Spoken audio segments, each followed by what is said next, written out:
You can have the best product in the world, but if you can't communicate it, you're completely invisible. My next guest has built a career helping founders and leadership teams fix exactly that. Jo Eckersley is a fractional CMO and she's the head of Finitie, partnering with ambitious founders to sharpen the message, build brand authority and grow their audience in ways that actually convert. Jo is going to share what separates businesses that cut through from the ones that go quiet. Jo Eckersley, great to have you here. Let's get into it. Jo, thank you for getting the train down to see me today in this secret London location.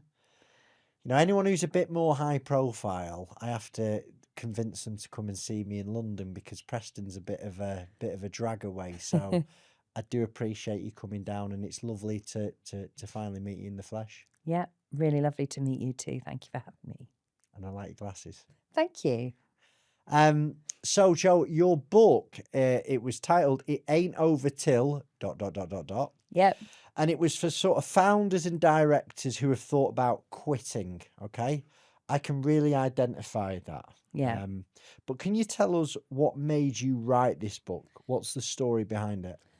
Okay, so I wrote it following a particularly painful business closure, basically, and knowing that during the at least 12 months, if not 2 years before that, I was in what's known as the messy middle of running a business. And that stage is tough. It's when you're most alone. It's when the people that you need advice from, you can't afford to ask them for advice. You've generally got everything on your shoulders and the stress and the pressure is off the scale for a founder.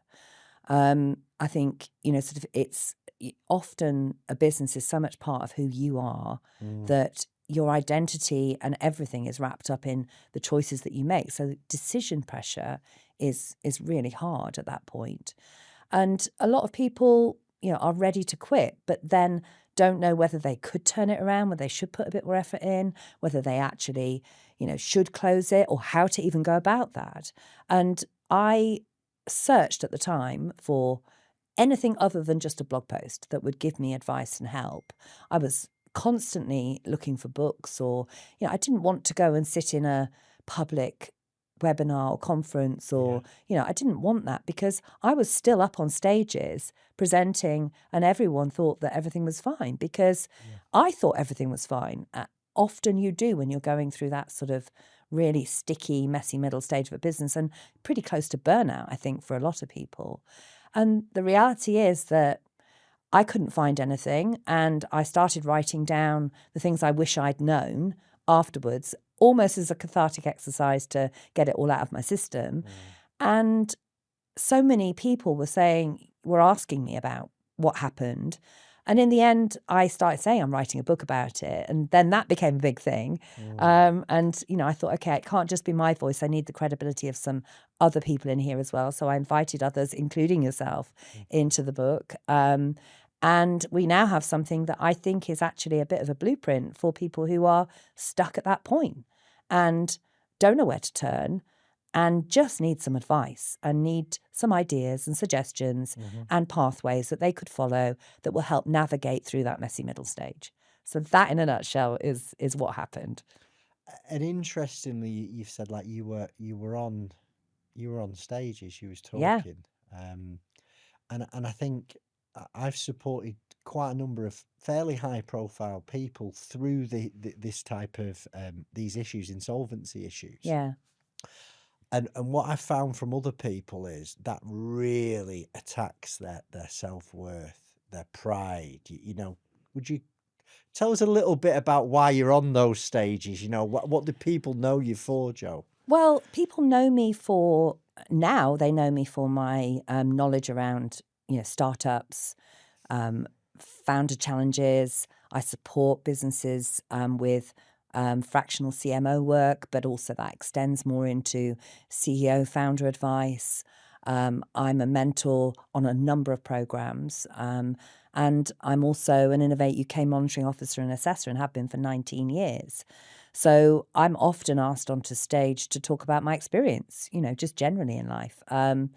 I think I'm quite vocal about the challenges that face founders, about how the ecosystem in the UK doesn't really support founder well-being. It's more targeted towards you've got to be a unicorn if you're going to actually be someone that anyone pays attention to. And yet there's a raft of businesses out there. As many businesses fail every year as succeed. And the reality is that, the same number start, the same number fail. So where are we going wrong in supporting the founders that actually could have made a good living out of their business, but it wasn't going to become a unicorn?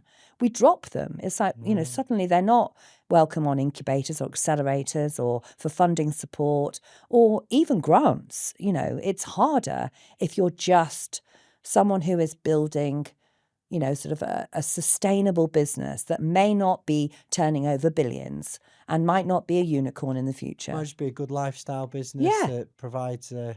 it's interesting you say that, because everywhere that you read and everything that you watch, it's all about grow, move on, sell out, etc., etc. That isn't for everyone. That path is I imagine, I know, I can feel really stressed and overwhelmed running my business at the level that it's at the moment.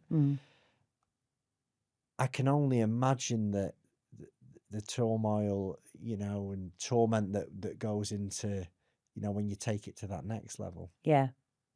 And I think that's why, investors often, I think, challenge startup founders.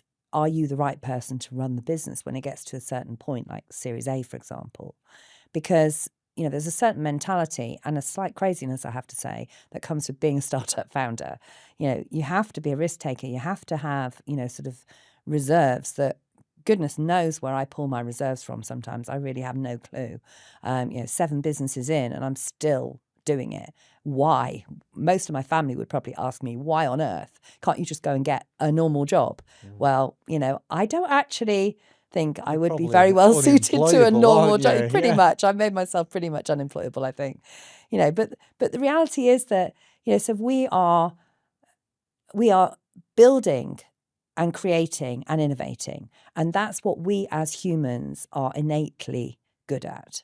And I think there's a group of us who are founders who sprinkle a little bit of, sort of just craziness in there. But also, I think when you're a founder that's actually doing something you really believe in and solving a problem that you've really experienced and you've innately felt, that drive to actually be part of the solution is something that is one of those fundamental good things about humans. And I don't think we support the human in the mix in a business ecosystem well enough. I think it's a big problem in the UK. Listen, so a lot of the time, Jo, I'm dealing with people who are falling out at the end of that ecosystem, you know what I mean? Battered, bruised, shameful, and there's this misconception, obviously, in my game that everybody uses an insolvency process is some type of, modern day thief, con man, woman, and it could not be further from the truth. No. It's really tough for people. That's what we try, and like a lot of our team, our advisory team, you've got to be human. You've got to really just shut up and listen. And sometimes you're the first person that they've told this to, you know what I mean? Because you don't tell it your partner over the dinner table, you know what I mean? And because I've been there. Listen, we've been there, haven't we? So on the question of, for you, because like I say, you're a high profile woman, you've done some incredible things, you are literally out there leading. I almost, I've spoken to somebody about this, like in the last couple of days, fairly high profile, and the biggest worry, it's like, Chris, what are people going to think when I do this? Because it's not a case of if, this is happening, it's like damage limitation, and I'm just, and the answer is I don't know. Because I'm not that high profile. How did that play out for you externally, but also in your own head? So the irony was that literally 3 days, maybe 4 days before I actually said enough's enough, we can't continue in this way. I was on stage at a big event, literally hundreds of people in the audience. I was the business that was being showcased as a success story. And I felt sick on the stage because I knew in my gut that things were going to have to change behind the scenes, and that we were failing to reach our market. We were the product had failed over and over again. You know, we were like the product that was winning all these awards but had never actually really made it to market properly. You know, the reality was that I wasn't a tech founder. You know, I didn't have the tech expertise. I was constantly buying it in. And unfortunately, there was never quite the right fit. And the skills to actually build the product were never quite really there. We couldn't afford everything we needed, etc. But, you know, the reality was that afterwards, you know, there was a little bit of a sense of relief, but it went pear-shaped very quickly for me. You know, we were sort of forced into an insolvency scenario that actually wasn't the insolvency scenario that I wanted, by an investor who was a minority investor, and unfortunately decided that because I didn't want him in the insolvency mix, you know, to be part of the team that were acquiring the assets of the business, he decided that he was going to take the business anyway. And you know, so that was hard because he actively, personally attacked me and my family via WhatsApp, was very derogatory, you know, sort of used phrases like, "I know where your daughter's giving birth." She was, you know, 21 and a month away from having a baby. And obviously, you know, as a single mum, I felt very threatened by that, and so did she. We involved the police. The police looked at all the communication and put in place, you know, sort of communication with him, telling him he could only communicate via lawyers. So that was the state that we got to. And at that point, I decided that I was just going to walk away from this, you know, sort of entity, because it just wasn't going to, it didn't reflect the integrity, the morals, the ambition, the direction, or anything. This new, you know, sort of company that they were creating or wanted to create wasn't me. It wasn't anything that I recognised, mainly in the way that things were being handled, not in the actual concept, but in the way it was being handled. And, you know, that part of it was what did most damage, I think, was it led me to question my judgment of people. And then when I did know that somebody wasn't a good person to deal with, then how did they so easily turn everyone else against me? You know, that was really tough. And I spent then a period of time, you know, it literally took me 18 months to actually resurface. I moved out of London, you know, to get away from the networking and everything that I've been part of. I started working for a couple of clients in the US, did great work with them. It was fantastic. I still work with one of them now. But, you know, sort of I was using all my skills and stabilizing myself, I think, and my family. And the weirdest thing was, you know, I was writing the book. I've done loads of work relating to mental health support, relating to other major things that were happening in my personal life. You know, sort of I'd just gone through menopause. That has an impact, physical, that you can't explain to people. I had a very traumatic situation happening within my own family. In a nutshell, another story for another time, but I had to report my father to the police. He's now in prison and will be for the next 18 years. So, nutshell version, that was also going on all at the same time. And sometimes you just have to stop and go, you know what? I just need to pause and just let the cards fall where they're going to fall, and then work out what's going to happen. But I think the thing that I was most surprised about so it was London Tech Week last year, and I stuck my head over the parapet. I decided to go. And I could not believe how many people I bumped into who recognised me, spoke to me, were really curious about what had happened. Oh, I heard something had happened. I was really, you know, so curious what, you know, nobody really cared that the business had failed. All they cared about was that they knew who I was before and assumed I was the same person. And that was about my integrity and me as a human being. And I have to say, that was the thing that really lifted me. And from that, I mean, I was part of a group of people who built up a WhatsApp group that had over 1,000 people in 6 weeks. Now, that was testimony to me reaching out again to my network and realizing that nobody thought I was a failure. Everyone thought that I'd learned a lot of valuable stuff and they wanted to know what I'd learned. And that isn't it? Yeah. was it. That was the interesting piece here, was where even though I knew from all the mental health support I'd had that I wasn't a failure and that actually I've achieved a huge amount of stuff during my life as an entirely single parent all the way through it, with all the various businesses that I've had and been involved in, I've done huge amounts and I've been successful. But success to me, I always see, oh, right, it's the people with the big houses and lots of money and, great life. And in reality, I may not have a big house and lots of money and a great life in that way, but I do have huge amounts of success. I was able to put my daughter through private school, totally funded that. I never give myself credit for that as a single parent, having been able to do that. I've run and successfully supported employees through 7, nearly 8 businesses.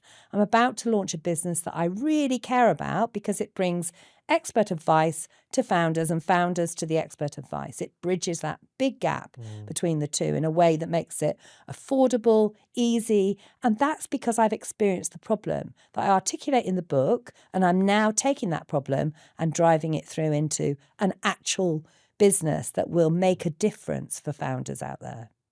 So my experience, obviously, I got into this industry in a very, very similar fashion. I went through an insolvency. Very difficult time for me. Very lots of soul searching. Lots of and most of the problems were in my own head. They weren't real. The business had failed, but that failure followed me around.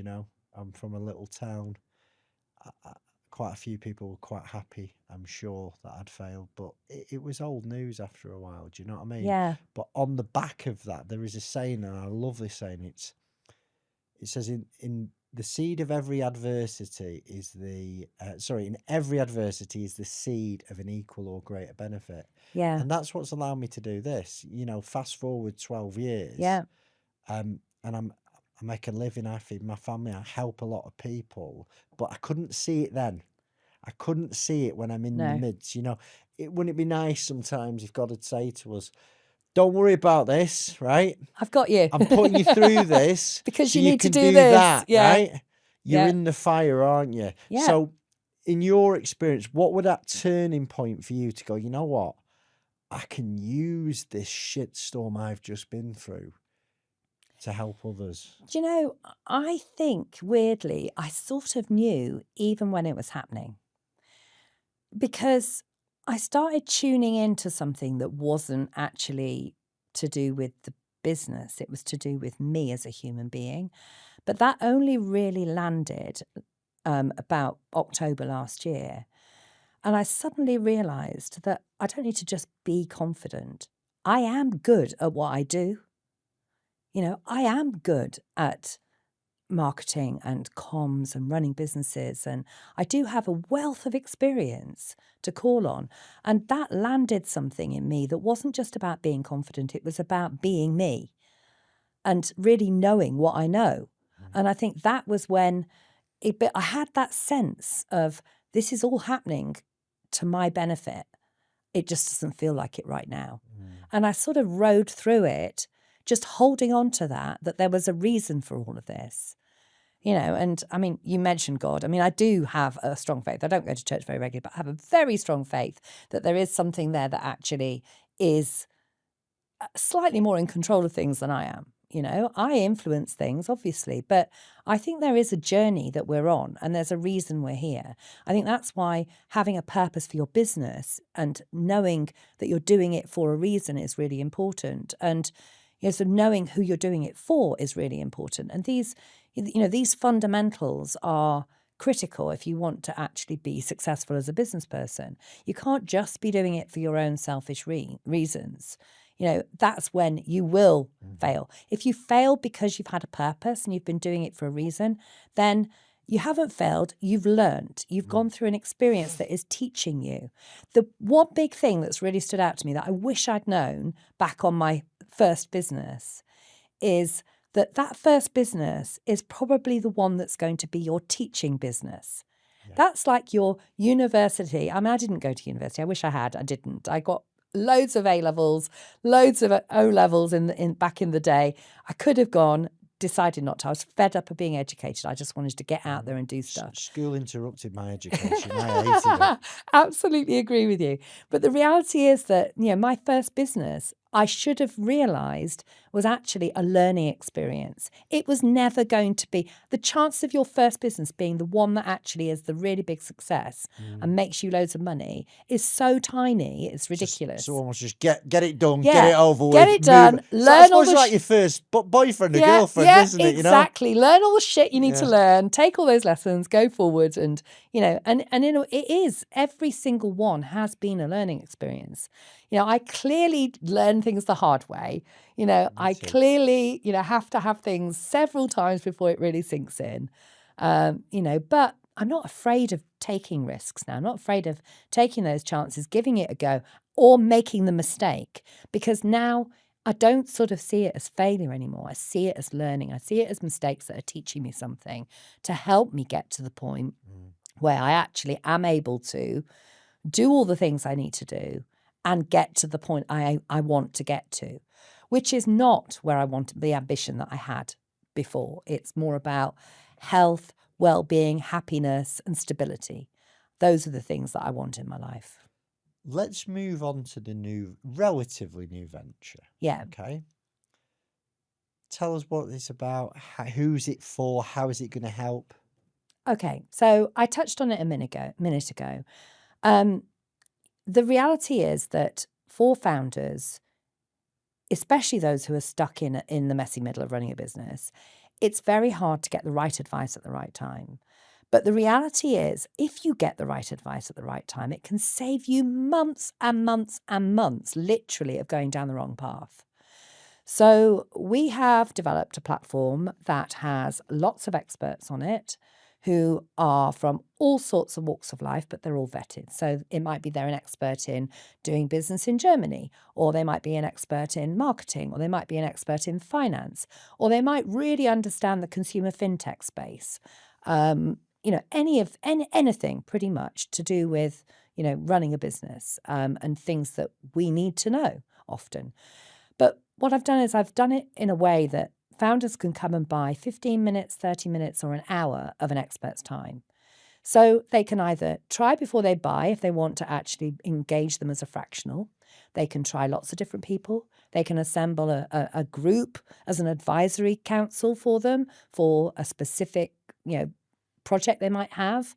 But it means that founders actually can afford the right advice at the right time. It's accessible. They can also be part of a community, and they can really find the right advice at the right time, because I know how important that is. And once you're out of the incubator or the accelerator, or you've used up all the opportunity to get the free advice that there is out there, you kind of want to level up a bit and get very specific in the experts that you're engaging with. So if you're going to spend £100 or £1,000, you want to spend it really wisely, but you might not want to commit to several £1,000s a month for a fractional advisor yet. You want to try before you buy. So this enables experts to reach market with, which is also very hard for them to find founders, but it also means founders can find verified experts and engage with them. And I think it's that broadening of a business owner's horizon, really, isn't it? It's like you literally don't know what you don't know. Because I got really fed up with networking. I just thought, fucking hell, I'm not here again. But I were in the wrong rooms. Yeah. That were the problem. That I was in the wrong rooms, right? Yeah. I want to be in rooms of the level above, really. Do you know what I mean? And I'm not saying that from an egotistical point of view, right? But and what I found, certainly when I come down here, I get introduced to people that are playing at much higher level know a hell of a lot more than me. And I even with these, like, I mean, selfishly, I get people on here that I'm going to learn stuff from. Yeah. So you've done networking for years and years and years. Do you hear other people say what I'm saying? Oh, because I did it for Yep. years. I thought, I'm not doing it again. I'm Yep. sat here in the middle of a room. I'm so awkward. I can't, because people think I'm dead confident. Yeah. You put me in a room, I don't know anyone. I'm all right here because you're on my show, you know? Yeah. I know the guy who's done the filming. I've met him before. You put me in a place where I don't know anyone. I get fucking awkward and freeze up. I'm like, oh God. Yeah. I start looking at my phone. Don't talk to me. Yeah. What have you been through that yourself? Yeah. What's the secret to networking? What should we be doing? I think you can go to hundreds of events, but if you haven't got a purpose being there, then it's a waste of time. You could be sat at your desk generating sales opportunities or engaging with people on LinkedIn who actually might be the right people to be talking to. So why are you there? I think it's the chance encounters that we're there for, but you have to be in the right place. You're right. You know, it has to be very aligned to either the problem you're trying to solve at the moment in your business or the market you're trying to engage with, the customer base. You know, it's no good going along and spending time with lots of people who are doing the same thing as you, trying to reach the same market as you're reaching. So I see a lot of expert networks where all the fractional people meet up with each other. They all go for dinner. They all talk to each other. They're not buying each other's services. They might pull together to be a project team for a client, but they're still all looking for clients. They're not going to find clients at those dinners.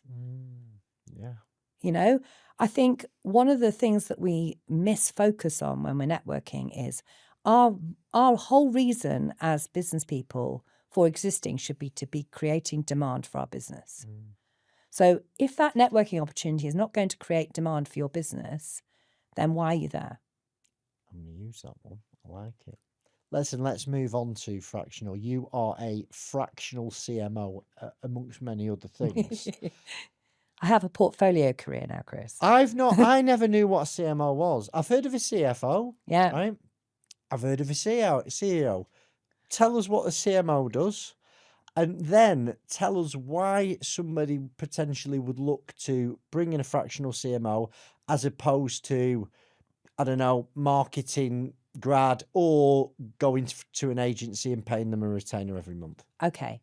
So the whole CMO, CRO, CTO, CEO, it basically means that they're at a senior level in a business. So they're C-suite, which means that they are there working alongside the senior directors, the founder, and that generally means that they're looking at strategy, but from a practical operational intervention perspective. So it's not just about creating the strategy, it's about actually helping put the framework in place to deliver that strategy. And I think that's what a lot of fractional C-suite consultants are doing currently. So that's what the role actually is. Now, in the marketing side of things, what that means is you come in and you're actually looking at how to create a framework around messaging, individual customer profiles that you should be targeting, and the tools that you should then be using, and lining it all up so that you're picking the things that are going to get the fastest results for the business in the shortest time with the least resources. So it's how can you be really efficient and bringing in people who've got that ability to look at the whole business and then go, right, this is what you're doing over here. It looks like you're not being clear about your product. It looks like you're not being clear about how much things cost. The website doesn't really convey this very well. So therefore, let's look at this messaging across the board. Let's make it consistent. Let's box up these products in this way, and let's talk about the business in this way to this audience with this channel. And if you can, people like me will come in and actually be able to see very clearly where the opportunity lies and what you're not doing or what might not be working really well with your customer base. Because you're not because you're emotionally invested yeah, yet, we're are not you? emotionally Just invested in it. We're looking at it much more objectively than it's possible for you to look at it generally as the founder. And you know, so I think it's bringing in that fresh set of eyes and that perspective that is what a CMO or anybody in that C-suite role is going to do. And because I've worked across everything from, you know, paid ads to events to PR to social media and everything you can think of that sort of sits in the marketing and comms bracket. I know how it all joins together, but I can also identify what is the tool that's likely to be most effective for this business. And I think some of the skills that, because I've worked with so many businesses in that sort of, you know, when you do monitoring and assessing for Innovate UK for years, which I have for 19 years now on the side. It's like my side hustle, if you like. When you do that, you're going in and you're looking at businesses and you're having to make short, sharp assessments all the time. And once you become skilled at that, which most fractional CMOs or CTOs or, you know, people working in that way, that's one of the skills that those people have. And it means that they can drill in very quickly to where the problem is and how to solve it. And that's what you're paying for, basically, is that skill. I mean, arguably, the world of marketing these last few years has just, you can do so much more. You can. The art of, I mean, you can get lost in AI with apps and Yeah. tech and, Yeah. you know. So for somebody like yourself, I mean, I imagine that's, for me, I think the value is helping people cut through the noise with that and go, Yeah. actually, this, Yeah. and that. How have you found that Yeah. transition? I think the challenge is that the learning about AI and how it applies to your business generally falls to the founder. You know, I myself have, you know, qualified now as an AI consultant, not because I want to do AI consultancy specifically, because I want to know how it applies to all the areas where I advise businesses. You know, the reality is that it does speed up the pace. But from a practical perspective, AI cannot sit in a room of people, customers or staff, with the founder and read the room. It can't gauge whether something is landing well or not with an audience. It can't understand the nuances between something that you did 10 years ago that actually might be more relevant now and might be worth resurrecting, but compared to a new product that you think is all whizzy because it's AI, but it's just a Me Too thing. So, you know, there's stuff around AI being an accelerant, and I talk about AI being close to fire in the way that it behaves, you know, sort of in the impact that it can have on businesses. It can burn you to the ground, or it can cause you to actually burn things to the ground so new shoots come through. It's an accelerant, and we as humans are actually not replaceable when it comes to AI. Yeah. We really can use it to supplement our existing knowledge and experience to be able to make that more effective.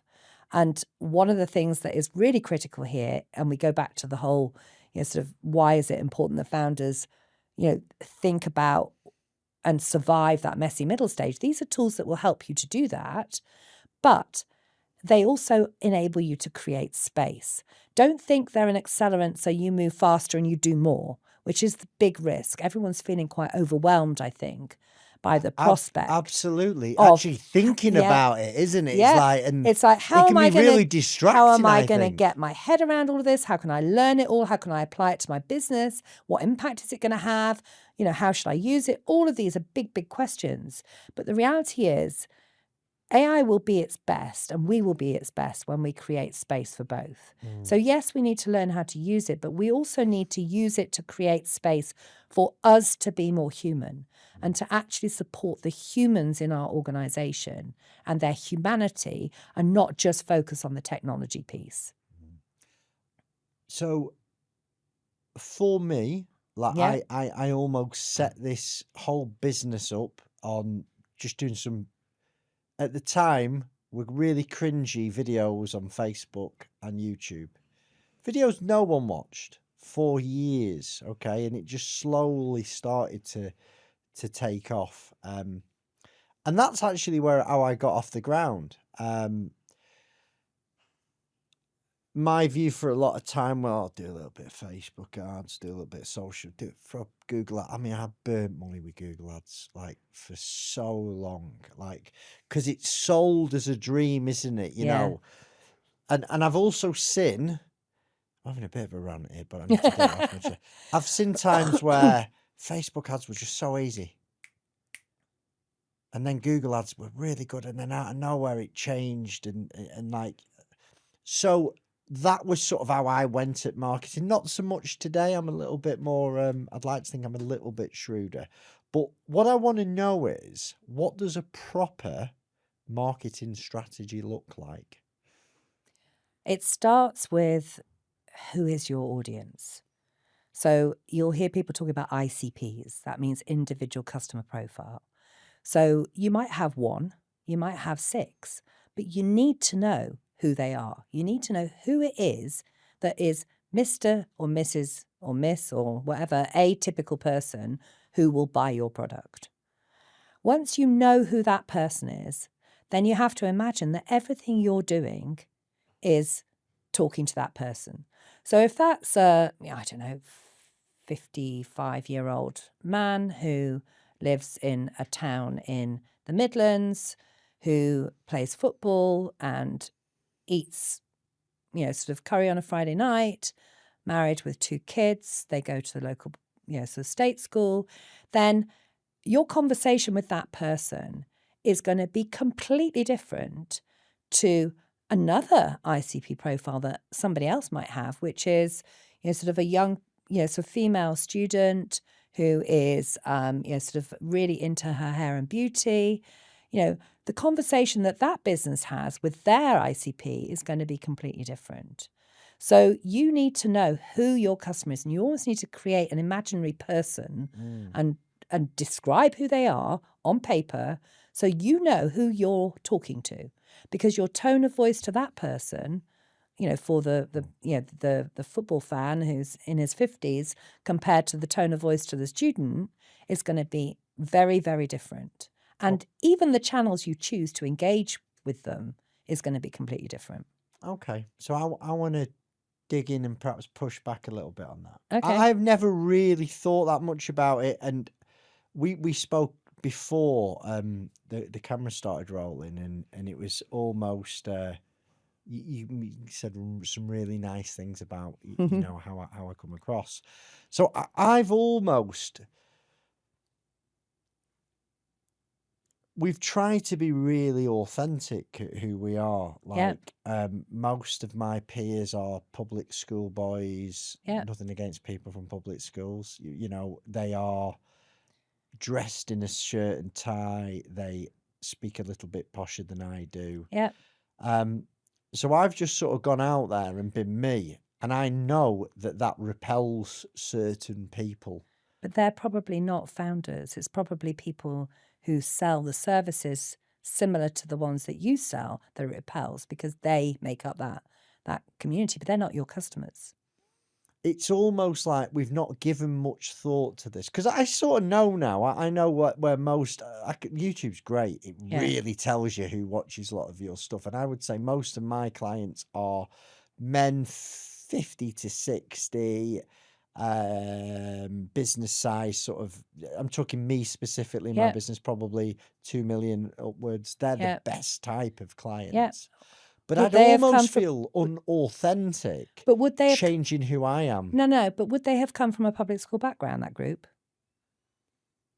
What percentage of them come from a public school background of your audience? Do you know, I've never ever checked. Okay, in the comments, please. We want to know. Yeah, I've always thought like it's made me a little bit uncomfortable if you are changing who you are to hit a certain person. You shouldn't.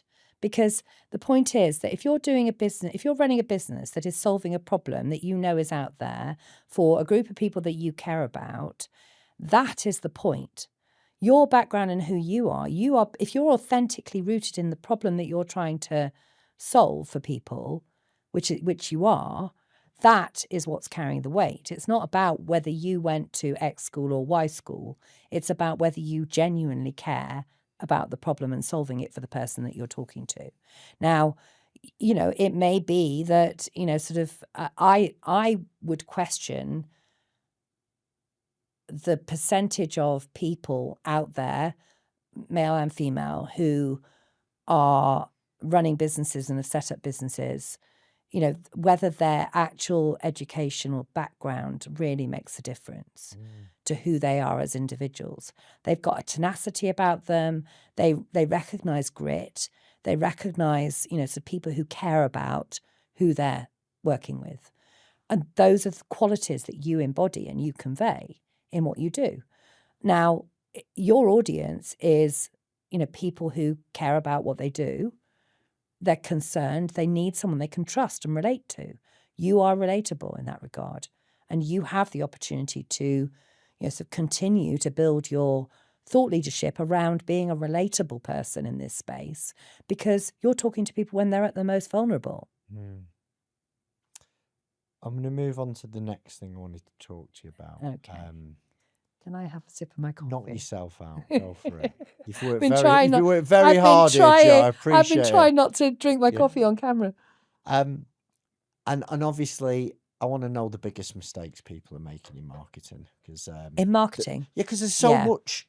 Yeah. Do this, do that, do that. Like, you only have to react to a few marketing posts on Instagram. You're getting battered off people, aren't you? Yeah. So, what are the big no-nos like? Okay. I did.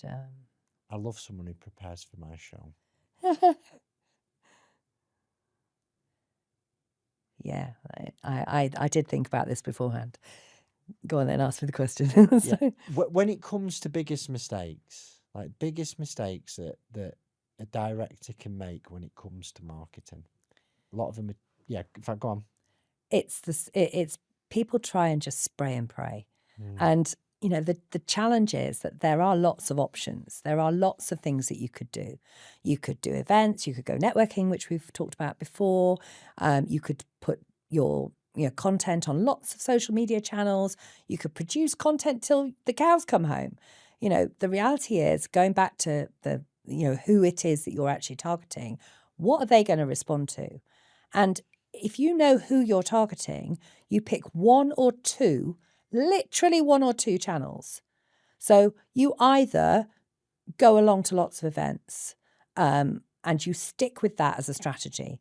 You have a very clear, purpose for being there, a very clear reason for people to engage with you after the event. You're meticulous about using the event app and contacting people. You focus in on just that channel and you use it and master it over a period of months and months. Once you've done that, you can then add another channel, like posting things on LinkedIn, and you become good at posting things on LinkedIn 2 or 3 times a week, maybe more, commenting on people's on other people's posts, adding, reaching out to people, use Sales Navigator, contact them, but really focus in on that channel and doing that thing. The problem is that we try and do too much. Even if we've got people to do that for us, we assume that they will do, they will be reaching out to journalists, they'll be sorting out events, they'll be organising all the content, they'll be doing all the social media, they'll be doing internal comms, they'll be doing external comms. Just take a step back and focus in on one thing and get that right. I like that. Because in the the time that we're in now, it's so easy to do everything as well. But you're right, some stuff just doesn't land. I mean, you mentioned Sales Navigator. I have tried using AI on LinkedIn for comments. Oh, dear God. My marketing guy says I've got a great tool. He says it's going to allow you to comment on people's posts. I says, go on then, have a go with it. And we set it off 2 days, and I've gone on it. Honestly, Jo, there was someone that I really wanted to get on a show. And I said, just target, I want to be commenting on their posts. Anyway, it's obviously commented as if I'm an American mum. And it said, "Hey, honey," like, yeah, basically talking from a woman's perspective. I'm like, "Atch, stop that bloody tool!" And it was just like, and I find the sales navigator like really off-putting. I'm just like, fucking do me a favor, man. I think the challenge is that it comes back to authenticity. You know, I'm really sorry, but, you know, whilst it's really useful to have AI automating engagement, the actual words, the actual things that it's saying, the actual things that you are saying, because no matter how much you try and say, oh, it's AI doing it for me, AI is representing you at that point. If that was a member of staff, you'd fire them. Yeah. So you have to treat this as if it's someone that, unless you're confident, you've trained your AI, and it is possible to do this, to speak in your tone of voice, to always get it right, to understand the nuances of the way that you communicate. And that is the tone of voice and the AI that you have unleashed using agentic AI. And I know I'm probably using, I knew that was going to come up. I'll tell you in a minute. But using the tools that are emerging from the world of AI to actually be able to do that. You will be able to do that. And within a couple of years, most people will do that.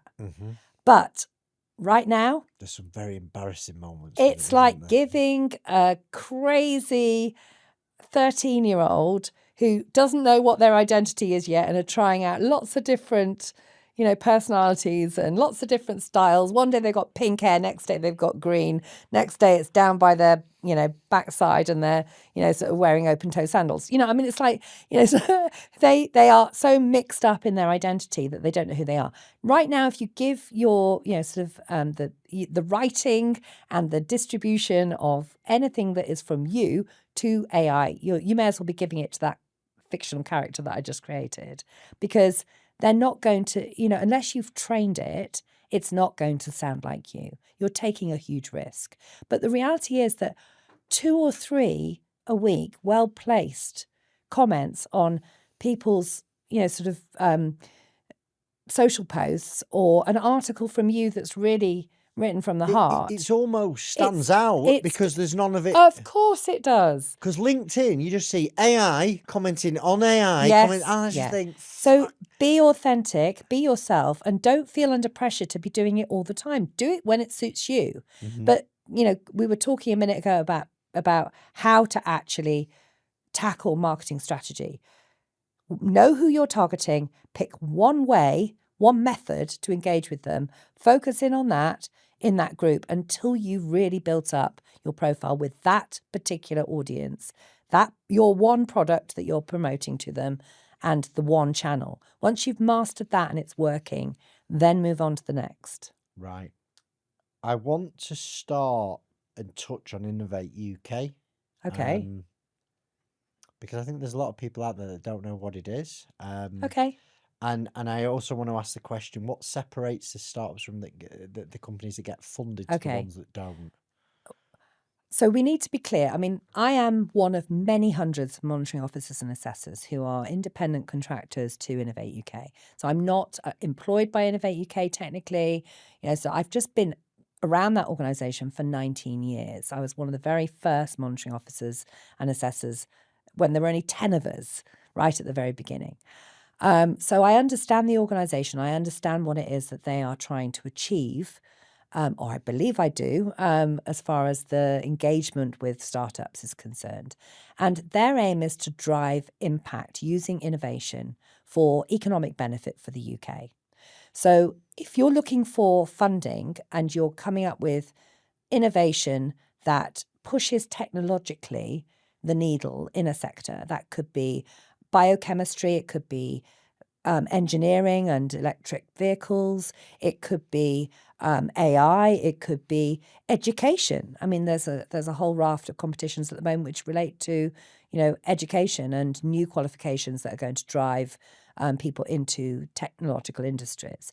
And you know, so those are you have to be doing something that is pushing R&D and pushing state of the art to get Innovate UK funding. But you also have to be creating impact and economic advantage for the UK. So if you're looking for funding and you're not in that bracket, you're better off looking to your local council, looking to there are many, many funding streams. Now, this is where AI really can play a good part. If you use AI to research, where could I get funding, grants, etc. This is a summary of my business. What grants and help could I get from the UK? Include local community, include grant funding organisations, include Innovate UK and anything like that. If you actually put that sort of detail into a prompt and ask for that information, you will get a detailed list of sources of potential grant funding. But there's always a risk with this. Should you be spending time trying to get grants, or should you be spending time trying to get customers? Customers win every time. Because it takes time to get a grant. You might apply, the deadline might be tomorrow, but it's going to be 3 months probably before you know you've got the money, probably 4 months before you can start the project. You then can't commercialise the project until it's ended, which might be a year after that. So in reality, you're spending lots of money, maybe over-engineering something that you could already go out and sell. And the other thing is you're going to lose your R&D tax credits as well. So if you are spending money on tech development, you could be claiming R&D tax credits on a small business rate, but it moves to the next level, which is a much smaller percentage of the money you get back in tax relief on R&D tax credits if you've got a grant. So there's factors there. There's always a pro and a con when it comes to going for grant money. And I don't think people realise how long the process takes or how much it takes of your time as a founder. It's like going for investment. It's a similar thing. It takes a lot of effort to go to angel investors, to VCs, to get investment in. It's almost a job on top of the job. It is a job on top of the job, without question. And it's where a lot of the additional pressure comes on founders. But I keep saying to people, the reality is if you really focus on your go-to-market and getting customers and knowing who your customer is and getting sales and revenue and looking at the signals from those customers, has everyone stopped buying that product? Why? How many people go and actually talk to their customers? If there's one thing that I would say to people to go and do, it's go and talk to your customers. I like that. Ask them. Simple and yeah, it's like. But we're scared. We're scared in case they stop buying or they don't like it or they say something because of that personal attachment we have to our business and our products. What would you be asking your customers? Why did you buy it? How did you hear about us? What are you using it for? Will you buy it again? Yeah. How did you find us? Why did you use us? Would you use it again? Yeah. I like that. That's my takeaway today. Jo, I've really, really enjoyed our conversation.